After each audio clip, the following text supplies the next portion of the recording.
For more on that, let's bring in Vinoo Varghese, Harvard Law School teaching faculty, white-collar criminal defense attorney, and former prosecutor. Vinoo, we appreciate you joining us this morning. Miriam Haley teared up several times, of course, as she testified about Harvey Weinstein, saying that he asked her to come to his apartment and described how he pushed her in the dark in the bedroom, where she repeatedly said no. And then also testified saying, quote, "I tried to get up, and every time I tried to get back up, he pushed me back onto the bed." Vinoo, what are your takeaways from her second day on the stand? Well, look, the testimony in and of itself is compelling. These kind of things are very difficult for any jury to hear, particularly a case involving allegations of sexual abuse and a case involving one of the most famous men in Hollywood, Harvey Weinstein.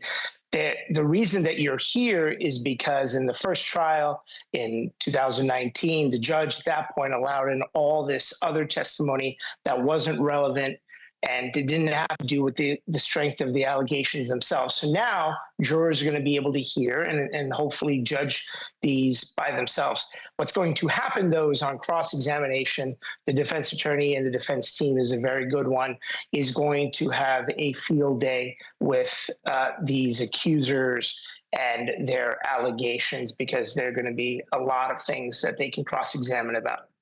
Okay, on the other side, the defense is trying to portray these allegations of sexual assault and sexual abuse as nothing more than a, quote, friends with benefits type of situation. A lot on the line here for both sides. Do you believe this is working for them? And in a he said, she said with essentially no evidence, do they put him on the stand at one point?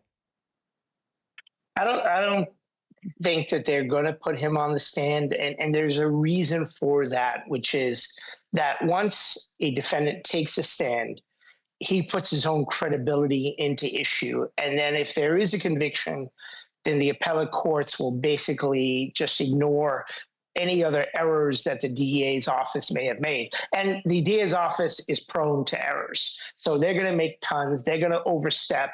And the smart move is not to put him on the stand and attack these people, because there's enough out there. They have the transcripts from the first trial. And I think that he'll probably get convicted again because the allegations are what they are. And then it'll be another fight in the appellate courts. Okay, so two other women are expected to testify in this case, an aspiring actress and a model that was not part of that first trial. What do you believe we will hear next with these two? Well, I think you're going to get more of the same. And here's the issue, and this is in and of itself another appellate issue, is why are these people being tried? Why is this case being tried together? I mean, there's something called spillover prejudice. So the evidence of guilt against one alleged victim or complainant, as they're called in the legal justice system, the criminal justice system, may be strong, and that could spill over into the second case, which may not be as strong. So that's the issue. You're probably going to hear more of the same. And then the question is this sexual abuse or is this sexual harassment? Two very different things. One's a civil issue, one is a criminal issue. And if this is the way things went on in Hollywood, well, that begs the question of whether Harvey Weinstein is guilty of a crime.